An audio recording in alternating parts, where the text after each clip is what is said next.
जय हिंद मेरे डियर साथी। मैं आपका साथी विकास और आज हम देखने वाले हैं general mechanism of drugs action. ये देखा जाए तो pharmacology D pharma second year का चैप्टर नंबर फर्स्ट का सबसे लास्ट टॉपिक है। ये हिंदी मीडियम का, ठीक, हिंदी मीडियम का जो बैच जारी किया गया उसके लिए आपको बता देना चाहते थे। देखिए ये आपके सामने पूरा चीज़ हमने कवर कर लिया है। आज इस वीडियो में हम कवर करने वाले general mechanism of drugs action in factor modify of drugs action. मतलब हम फार्माकोलॉजी जो पढ़ा रहे हैं एकदम हर एक टॉपिक को कवर करते हुए चल रहे हैं। आज हम इस टॉपिक में general mechanism of drugs action को फुल ऑफ डिटेल में देखने वाले हैं, ठीक। अभी तक आप बैच नहीं ज्वाइन किए तो बैच आप ज्वाइन कर लीजिए। देखिए आप बैच यदि ज्वाइन कर लेंगे तो हर एक सब्जेक्ट का आपको डेली क्लासेस मिलेगा। क्लास के एंड होते ही आपको इसका नोट आपके व्हाट्सएप पे ग्रुप पे भेज दिया जाएगा और उसमें आपको 2023 का पेपर सोल्यूशन, 2024 प्लस में 2025, उसके साथ साथ super 25 question with answer, Hindi में चाहिए तो हिंदी में, इंग्लिश में चाहिए तो इंग्लिश में आपको प्रोवाइड करा दिया जाएगा। लिख रखा general mechanism of drugs action, मतलब कोई भी ड्रग्स हमारे शरीर के अंदर जाती तो कैसे एक्शन को परफॉर्म करती, उसका हमको केवल जनरल मैकेनिज्म समझना है, ठीक। जैसे मान लेते ये पेन है तो इस किस मैकेनिक पे वर्क करती, इसको क्या हम के समझते हैं। उसी तरह से हमारी दवाइयाँ हमारे शरीर के यदि अंदर जाएगी तो कैसे अपने एक्शन को परफॉर्म करेगी, उसको फुल ऑफ डिटेल में देखना है, ठीक। तो इसमें सबसे पहला पॉइंट आपके क्या लिख रखा, मेजॉरिटी ऑफ ड्रग्स, मतलब अधिकतर जो ड्रग्स होती है अपना एक्शन, ठीक, या इफेक्ट इस तरह प्रोड्यूस करती हैं कि वे किसी टारगेट साइट, मतलब यह क्या कर देते हैं। अब टारगेट साइट वगैरह क्या होता है इसके बारे में हम थोड़ा सा आपको एक्सप्लेन कर देते हैं। यहाँ से देखिए होता क्या है, ठीक है। जैसे कोई भी दवाइयाँ यदि हो रही हैं, ठीक है, कोई भी दवा हो तो कैसे अपने एक्शन को परफॉर्म करती है। देखिए सबसे पहले यदि दवा के बारे में थोड़ा सा आपको पता है, ठीक है, तो ये हर एक दवा का अपने शरीर के अंदर क्या होती है, सेल के अंदर प्लाज्मा के अंदर बहुत सारे प्रोटीन होते हैं। ये जब अपने रिसेप्टर से सही से बाइंड होंगे, हम दूसरा पेन ले लेते हैं, ठीक है, अपने देखिए ये मान लेते हैं आपके सामने रिसेप्टर और ये मान लेते हैं आपके सामने ड्रग्स है, ठीक है। ये सही से जब बाइंड होगी, ठीक है, सही से बाइंड होगी। अब जब इसमें ये बाइंड होगी तब अपने एक्शन को क्या कर देगी, परफॉर्म करेगी। तो वही लिख रखा है आपके सामने क्या क्वेश्चन में, देखिए अब क्या लिख रखा है, यानी टारगेट साइट या मॉलिक्यूल से इंटरेक्ट होगी। मतलब इंटरेक्ट मतलब क्या होगी, नॉर्मल भाषा में देखा जाए तो जुड़ेगी। अब बताइए जैसे आपके घर में ताला प्लस चाबी है, ठीक, एंजाइम इसी पे वर्क करते हैं, अभी एंजाइम के बारे में पढ़ेंगे। एंजाइम होते क्या, ताला और चाबी जैसे क्या होता है, ताला पे एग्जैक्ट यदि चाबी लगेगी तब ओपन होगा, नहीं तो ओपन होने वाला नहीं है। तो वही चीज़ यहाँ से बोली जा रही है, कोई भी ड्रग्स जब तक अपने टारगेट साइट पे बाइंड नहीं करेगी तब तक अपने एक्शन को परफॉर्म नहीं करेगी। तो वही लिख रखा, टारगेट साइट या मॉलिक्यूल से इंटरेक्ट करती है जो यूजुअली एक प्रोटीन होता। अब प्रोटीन कुछ भी हो सकता है क्योंकि जितने भी एंजाइम होते हैं, आयन चैनल होते हैं, ट्रांसपोर्ट प्रोसेस, सब एक एंजाइमेटिक प्रोसेस यानी प्रोटीनियस इन नेचर के होते हैं। जितना अच्छा क्या करेगा प्रोटीन अपने टारगेट साइट को बाइंड करेगा उतने एक्शन से अपना क्या करेगा, परफॉर्म करेगा, ठीक। ये हो गया। अब आगे की तरफ चलते हैं, आपके सामने क्या लिख रखा है, ड्रग्स एक्शन के बेसिक मैकेनिज्म 4 क्लास में होते हैं। पहला आपके सामने ट्रांसपोर्ट प्रोसेस होता, दूसरा एंजाइम प्रोसेस होता, तीसरा आयन चैनल होता, तीसरा आपके सामने, चौथा आपके सामने क्या होता बाबू, रिसेप्टर होता। क्या क्या होता है एक बार दोबारा सुनते हैं, ट्रांसपोर्ट प्रोसेस होता है, एंजाइम होता है, आयन चैनल होता है, उसके बाद आपके सामने रिसेप्टर होता है, ठीक। ये आपके सामने इतने प्रोसेस होते हैं। अब एक एक को हमको क्या कर देना, पूरा डिटेल में डिस्कस करना विथ एग्जाम्पल के साथ। अब हम आते हैं सबसे पहले आपके सामने ट्रांसपोर्ट प्रोसेस होता है। ट्रांसपोर्ट मतलब क्या होता है, जैसे कोई भी चीज़ एक जगह से दूसरी जगह कैरी करती विद द हेल्प ऑफ कोई ना कोई प्रोटीनियस नेचर का होता है, तो वो ट्रांसपोर्ट करता है, उसी को देखना है। तो हमारे पास पहला पॉइंट क्या लिखना है, शरीर में कई प्रकार के पंप होते हैं। यदि थोड़ा सा पढ़े होंगे तो कहते हैं सोडियम पोटेशियम पंप। अब ये सोडियम पोटेशियम पंप क्या कर देते हैं, चैनल को क्या कर देते हैं, ठीक है, डिफाइन करते हैं। अब एक्चुअल में होता क्या, देखिए ये मान लेते हैं आपके सामने, इसको हटा देते हैं, बगल में हम आपको एक्सप्लेन करते हैं। ये मान लेते हैं आपके सामने क्या हो गया, ठीक है, कोई साइट है, यहाँ पर माइनस, ठीक है, ये प्लस हो गया। अब इसके जस्ट नीचे यदि क्या करेगा, माइनस रहेगा तो अपने आप को मेंटेन करके, ठीक है, प्लस माइनस प्लस, यहाँ सॉरी माइनस हो जाएगा माइनस। अब ये क्या करेंगे, एक मान लेते हैं यहाँ माइनस गया तो प्लस भरने से यहाँ पर आ जाएगा, माइनस से यहाँ गया तो प्लस ही आ गया। तो यानी एक बार पोलराइज दूसरी बार डीपोलराइजेशन होता है। इसी प्रोसेस से क्या होता है, दवाइयाँ ट्रांसपोर्ट होती है एक जगह से दूसरी जगह। या अब देखिए ये आपके सामने सेल हो गया, तो सेल की जो सबसे बाहरी मेम्ब्रेन होती है उसको क्या बोला जाता है, आपके सामने सेल मेम्ब्रेन बोला जाता है। क्या बोलते हैं, सेल मेम्ब्रेन। अब सेल मेम्ब्रेन देखे होंगे, छोटे क्लास में पढ़े होंगे, सेल मेम्ब्रेन ये सेलेक्टिवली परमिएबल होती है, उसी को क्या कर देगी, अंदर जाने देगी जिसकी बहुत रिक्वायरमेंट होगी। यानी ये देखा जाए तो क्या होगा, सिलेक्ट करती किसको जानी है। अब प्लाज्मा मेम्ब्रेन किसका बना होता है, फास्फोलिपिड का बना होता है, ठीक है, यानी प्रोटीनियस नेचर का ये भी होता है, लिपिड प्लस फास्फोरस और लिपिड की बनी होती है। तो इसमें बहुत सारे पंप चैनल होते हैं। पहला पोटेशियम, ठीक है, सोडियम पोटेशियम पंप होता है, दूसरा कैल्शियम चैनल पंप होता है, पोटेशियम हाइड्रोजन पंप होता है। सब कुछ ये तुम्हारे पास आयन के फॉर्म में होते पॉजिटिव। अब दवाइयाँ क्या होती है, उसे न्यूट्रलाइज करके मोस्टली देखा जाए तो निगेटिव फॉर्म में बाइंड करके एक जगह से दूसरी जगह ट्रांसपोर्ट कराया जाता है। ठीक, ये पंप, ठीक है, ये पंप गैस्ट्रिक पेराइटल सेल। अब गुरुदेव गैस्ट्रिक पेराइटल सेल क्या होता है, स्टमक के अंदर सेल होती है, ठीक, उसका नाम होता है पेराइटल सेल, जो किसका निकालती है, हमारे पास म्यूकस प्लस में HCl निकालती है। HCl जैसे रेनिन हो गया, पेप्सिन हो गया, और बहुत सारे तुम्हारे पास एंजाइम को एक्टिवेट करता है। क्यों, क्योंकि जब तक वो तुम्हारे पास HCl नहीं आएगा तब तक वो एक्टिवेट नहीं होंगे। तो इसमें पाया जाता है कौन, ये सब पंप, क्योंकि यहीं पर जाएंगे अपने एक्शन को परफॉर्म करेंगे। नेक्स्ट में क्या लिख रखा है, ज़्यादातर ड्रग्स इन ट्रांसपोर्ट सिस्टम को ओरल रूट से इफेक्ट करते हैं। मतलब जितनी मोस्ट ऑफ द दवाइयाँ हैं वो इसी ट्रांसपोर्ट प्रोसेस पे चलती है, क्योंकि मुंह में जाएगा, मुंह से आपके आइसोफेगस, स्टमक, फिर इंटेस्टाइन वगैरह में एब्जॉर्ब करके एक जगह से दूसरे जगह डिस्ट्रीब्यूट होगा। तो यानी ओरल रूट से क्या कर देती है, मोस्टली इफेक्ट करती हैं। ठीक, अब इस चैनल का जो मेन काम होता, मेन मुद्दा क्या होता है, इनके बारे में समझिए। इनका मेन काम क्या होता, ऑस्मोटिक बैलेंस मेंटेन करना। गुरुदेव ऑस्मोटिक क्या होता है, देखिए ऑस्मोटिक देखा जाए तुम्हारे पास क्या होता है, जैसे मान लेते ये पर्दा है, इधर मान लेते कोई मॉलिक्यूल ज़्यादा, इधर तुम्हारे पास कम है, तो हायर से कोई चीज़ जब क्या कर देता, लोअर की तरफ मूव करता है, तो उस प्रेशर को ऑस्मोटिक प्रेशर कहते हैं। अब याद रखना, जो हमारे सेल क्या होता है, सर्कुलर शेप होता है, ऑस्मोटिक प्रेशर होता कि अंदर से बाहर की तरफ एक प्रेशर लगता है, और भैया जाहिर सी बात, अंदर से क्या हो गया, बाहर की तरफ लगेगा तो बाहर के से अंदर की तरफ लगेगा।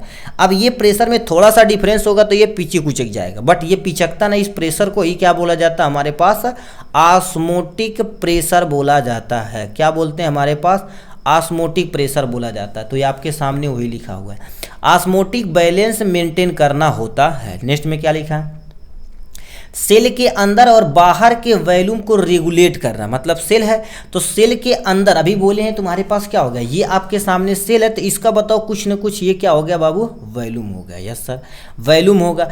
अब ये क्या कर देते, अंदर से प्रेशर लगता प्लस में बाहर से प्रेशर लगता, इन दोनों को क्या करना पड़ेगा, हमारे पास मेंटेन करना पड़ेगा। इन अंदर से प्लस में बाहर को दोनों को क्या करना पड़ेगा, हमारे पास मेंटेन करना पड़ेगा। ठीक है, जब दोनों को मेंटेन करता है कौन, यही ऑस्मोटिक प्रेशर मेंटेन करता है। तो वही लिख रखा है, सेल के अंदर तथा बाहर के वॉल्यूम को रेगुलेट करना किसका काम होता है, ये ट्रांसपोर्ट प्रोसेस का होता है। ठीक, सेल मेम्ब्रेन की एक क्रॉस आयन का प्रॉपर मूवमेंट मेंटेन करना यही होता है। पहले स्टार्टिंग में बता दिए थे, सेल मेम्ब्रेन ये सेलेक्टिव परमिएबल होता है। ये आपके सामने क्या हो जाएगा, सिलेक्टिव परमिएबल होता है। ठीक, सिलेक्टिव परमिएबल नेचर क्या क्या होता है, ये सिलेक्ट करता किसको अंदर जाना, किसको बाहर जाना है। ठीक, अब इसको देने वाले वैज्ञानिक का कमेंट बॉक्स में देखें कितने लोग, यानी ठीक है, सेल जो तुम्हारे पास क्या हो जाएगा, सेल को देखो, एक मॉडल प्रस्तुत किए थे जिसको हम क्या बोलते हैं, मोज़ैक मॉडल बोला जाता है। ठीक है, ये आपके सामने मोज़ैक मॉडल देने वाले वैज्ञानिक का नाम आप कमेंट बॉक्स में लिख के दिखाइए। 9 मिनट 14 सेकेंड हो रहा है। इस टाइम से आप देखेंगे कितने लोग ऐसे मेरे भाई हैं, यानी सेल मेम्ब्रेन को मोज़ैक मॉडल में प्रस्तुत करने वाले वैज्ञानिक कौन है, इसके बारे में आप कमेंट बॉक्स में लिख के दिखाइएगा यहाँ से। तो ये आपके सामने किसके बारे में रहा, ट्रांसपोर्ट प्रोसेस के बारे में। आगे की तरफ रुक करते हैं थोड़ा सा। अब नेक्स्ट पे आते हैं, आपके सामने क्या हो जाता है, एंजाइम आती है। दूसरी स्टेप आता है आपके सामने एंजाइम। बोले थे सभी को हमको डिफाइन करना पड़ेगा थोड़ा थोड़ा। अब एंजाइम गुरुदेव क्या होते हैं, हमारे शरीर के अंदर जितना भी काम हो रहा है सब प्रेजेंस ऑफ एंजाइम है। अब तुम तो खाना खा रहे हैं तो बहुत सारे एंजाइम उस पर वर्क कर रहे हैं। ठीक है, एंजाइम न करे तो बताओ खाना हमारा पचने वाला नहीं है। यस सर, पचने वाला नहीं है। तो ये क्या लिख रखा है, एंजाइम में बायोकैटालिस्ट केमिकल नेचर के होते हैं। बायोकैटालिस्ट केमिकल नेचर मतलब गुरुदेव क्या होता है, इनके बारे में थोड़ा समझ लिए। बायोकैटालिस्ट मतलब क्या होता है, बायोकैटालिस्ट मतलब क्या होता है, किसी चीज़ को उत्तेजित करना। फॉर एग्जाम्पल मान लेते हैं, देखिए होता क्या, ये मान लेते कोई ए बंदा है, दूसरा आपके सामने बी बंदा है, ठीक।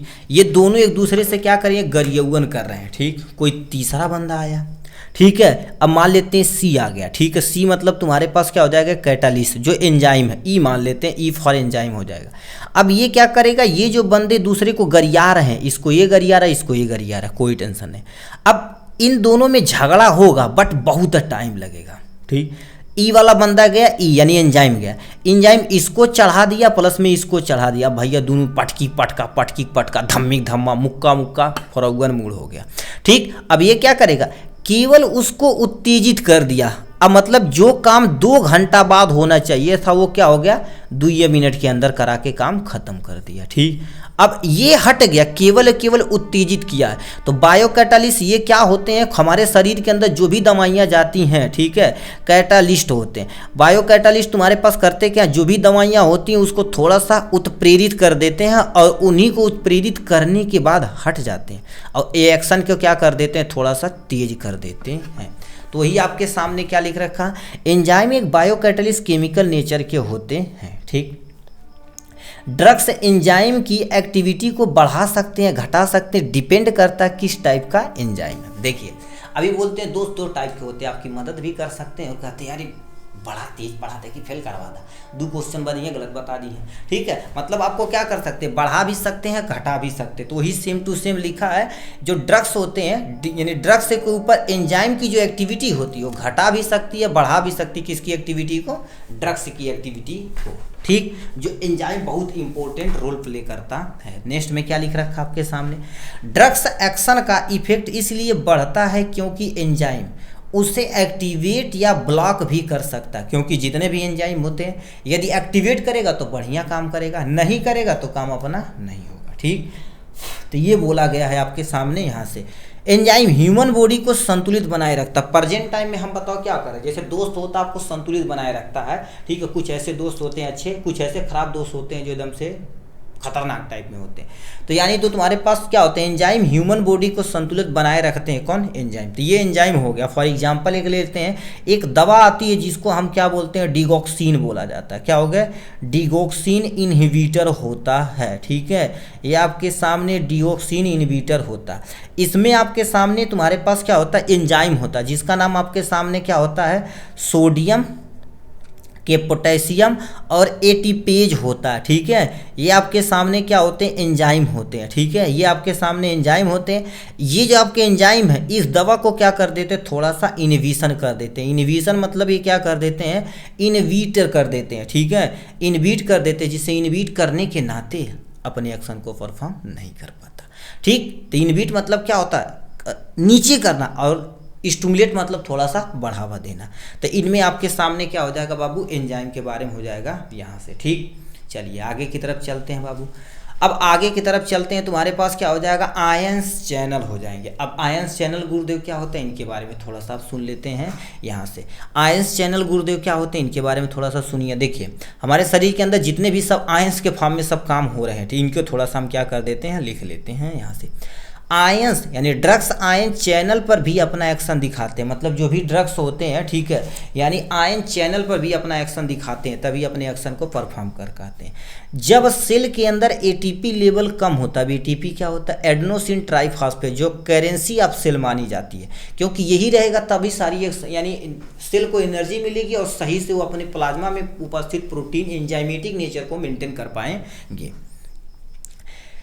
एटीपी लेवल को क्या कर देते हैं, कम हो जाता है, और पोटेशियम चैनल पैंक्रियाज का यानी पैंक्रियाज का बीटा सेल क्या हो जाता है, ओपन हो जाता है। ओपन होने का तो जो भी एंजाइम है पैंक्रियाज का, इंसुलिन हो गया और सारे एंजाइम हो गए, सब उसे, ठीक है, स्मॉल इंटेस्टाइन की पहली पोर्शन पे जिसको हम ड्यूडेनम बोलते हैं उसमें आके ओपन कर दिया जाता है, ठीक। ये पॉइंट हो गया आपके सामने यहाँ। नेक्स्ट में क्या लिखा, जब ड्रग्स इन पोटेशियम चैनल को ब्लॉक करती है तो बीटा सेल में डीपोलराइजेशन होता है। मतलब होता क्या है, देखिए अभी बोले बीटा सेल क्या कर देता है, ठीक है, जो हमारे पैंक्रियाज लेवल को मेंटेन करता है, जो इंसुलिन को मेंटेन करता है, ठीक है, इंसुलिन को मेंटेन करता है, तो डायबिटीज में बहुत इंपॉर्टेंट रोल प्ले करता है।